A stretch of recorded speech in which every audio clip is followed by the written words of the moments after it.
रायपुर से खबर, जहां नव्या का डिलीट डेटा अब रिकवर कर दिया गया है। रिकवरी में कई सारे चौंकाने वाले तथ्य मिले हैं।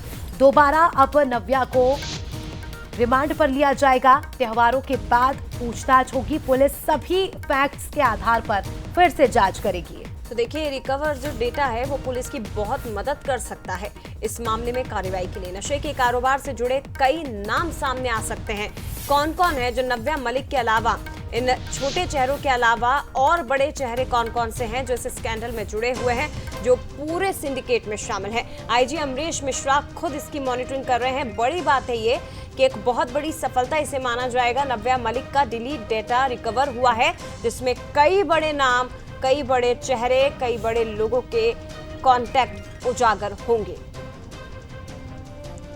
पुलिस एक बार फिर से सभी तथ्यों की जांच करेगी और इसी के आधार पर यह भी आपको बता दें कि नव्या मलिक को फिर से रिमांड पर लेकर उससे पूछताछ की जाएगी। 350 से ज्यादा लोग तो रायपुर में अकेले हैं ही जो सिंडिकेट से जुड़े हुए थे, जो नशे का सेवन कर रहे थे, लेकिन इसे बढ़ावा कौन दे रहा था, ये खुलासा होगा। सीधे रुक करते रायपुर का दामिनी बंजारे हमारे साथ जुड़ गई हैं। दामिनी, डिलीट डेटा को रिकवर करना एक बहुत बड़ी सफलता के तौर पर ही देखा जाएगा, क्योंकि इसी के जरिए अब जो बड़े चेहरे हैं वो सामने आएंगे।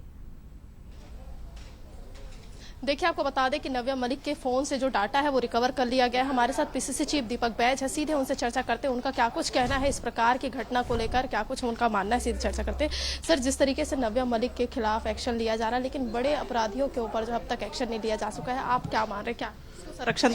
देखिए, जिस तरह से ड्रग्स की छत्तीसगढ़ में सरकार के संरक्षण में फल फूल रहा है और ड्रग्स सूखा नशा छत्तीसगढ़ हाई लेवल पर चल रहा है और सरकार के संरक्षण में चल रहा है। ड्रग्स पाकिस्तान से देश का बॉर्डर क्रॉस होकर, छत्तीसगढ़ बॉर्डर क्रॉस होकर यहां पहुंच रहा है। सरकार के ऐसा कौन नुमाइंदा है जो ड्रग्स का कारोबार कर रहा है, जो इतने बड़े मात्रा में, क्योंकि बिना सरकार के संरक्षण में ड्रग्स को बेचने का, लाने का कोई हिम्मत नहीं कर सकते। सरकार को बताना चाहिए, सरकार का ऐसा कौन नुमाइंदा है जो ड्रग्स का धंधा कर रहा है यहाँ पे, छत्तीसगढ़ की भोली भाली जनता को बर्बाद करने के लिए। पहला चीज, अगर कोई ड्रग्स का कारोबार कर रहा है तो उस पे कार्रवाई अभी तक क्यों नहीं? क्या जो ठीक है, सवाल खड़े किए जा रहे हैं।